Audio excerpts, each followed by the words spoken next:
சுகாதாரத்துறை மந்திரி, மக்கள் நல்வாழ்வுத்துறை மந்திரி ஒரு செய்தி வெளியிட்டிருக்கார். தமிழ்நாட்டில் கஞ்சா எதுவுமே இல்லையா? தமிழ்நாட்டில் கஞ்சா எதுவுமே இல்லையா?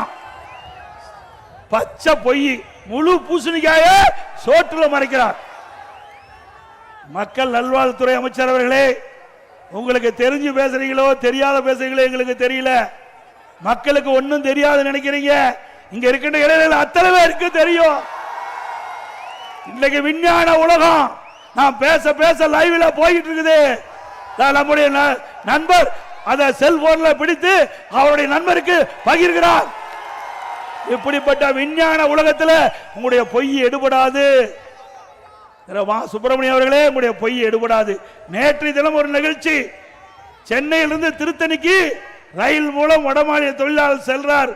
அவரை 4 போதை ஆசாமிகள், 4 போதை சிறுவர்கள் அவரை கடுமையாக பட்டா கத்தியால் வெட்டுகின்ற காட்சி வலைதளத்தில் பார்த்தோம். நேற்றைக்கு நடந்த செய்தி. இன்றைக்கு இப்படி ஒரு செய்தியை வெளியிட்டிருக்கிறார் மா சுப்பிரமணியம் அவர்கள்.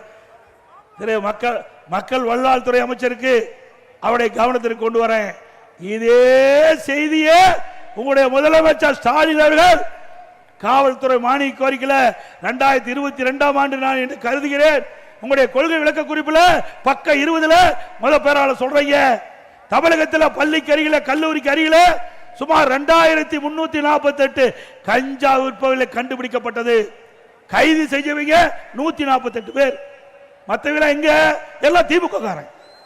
இப்படி எங்க போய் கஞ்சா விற்பனை தடுக்க முடியும்? நான் கேள்வி கேட்டேன். இந்த கொள்கை விளக்க குறிப்பை முதலமைச்சர் தானே தாக்கல் பண்ணீங்க? ஆமானாரு. இப்ப இதில் இருக்குதெல்லாம் உங்களுடைய செய்தி தானே? அது ஆமானாரு. நான் கேட்ட கேள்வி, நான் கேட்கிறேன், இந்த கேள்விக்கு பதில் சொல்லணும். நான் ஏற்கனவே சொன்ன மாதிரி கேள்வி கேட்டேன், பதிலே இல்லை. அதுக்கு பிறகு ஒரு டிஜிபி வந்தார், திரு சைலேந்திர பாபு டிஜிபி வந்தார்.